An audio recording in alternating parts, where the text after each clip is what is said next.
chẳng hạn. Đó, nó làm bạn lên thấy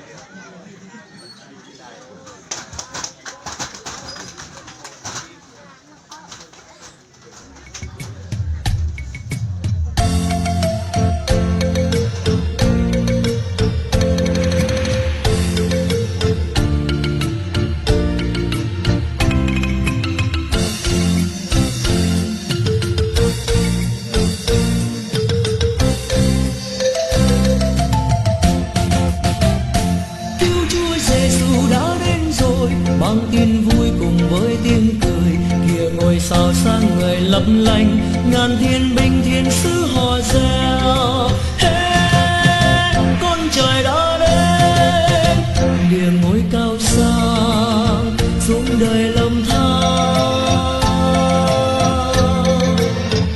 Vì yêu thương bao người sống đời lưu mất, vì yêu thương dâng chân ban nguồn thiên ân.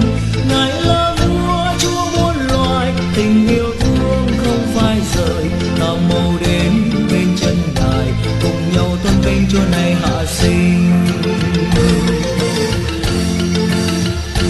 Cất tiếng nhịp nhàng hát chúc mừng trên non cao và sâu trong rừng, đàn ngân vàng tinh tình tan tan, hòa theo muôn chim hót mừng vui.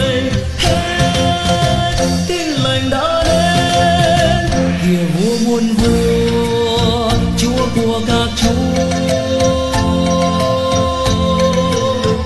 Người ơi, ta mau cùng tôn thờ vua thánh, cùng nhau dâng lên ngài muôn lời ngợi khen.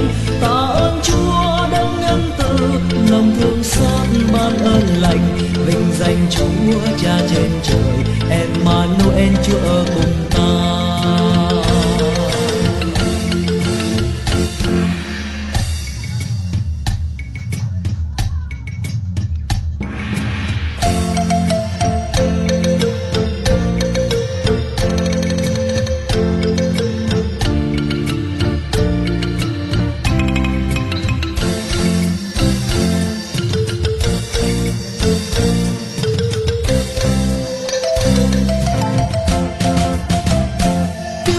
Giêsu đã đến rồi, mang tin vui cùng với tiếng cười, kìa ngôi sao sáng ngời lấp lánh, ngàn thiên binh thiên sứ hò reo. Hey, con trời đã đến, lìa ngôi cao sang xuống đời lầm than.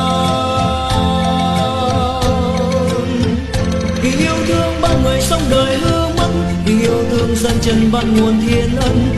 Ngài là vua chúa muôn loài, tình yêu thương không phai rời, ta mau đến bên chân ngài, cùng nhau tôn vinh Chúa này hạ sinh. Cất tiếng nhịp nhàng hát chúc mừng trên non cao và sâu trong rừng, đàn ngân vàng tinh tình tan tan, hòa theo muôn chim hót mừng vui. Hey, tin lành đã đến, kìa vua muôn vua, Chúa của các chúa. Người ơi, ta mau cùng tôn thờ vua thánh, cùng nhau dâng lên ngài muôn lời ngợi khen. Tạ ơn Chúa đấng nhân từ, lòng thương xót ban con một, vinh danh Chúa Cha trên trời, Emmanuel Chúa ở cùng ta. Ta mau đến bên chân ngài, cùng nhau tôn vinh Chúa này hạ sinh, vinh danh Chúa Cha trên trời, Emmanuel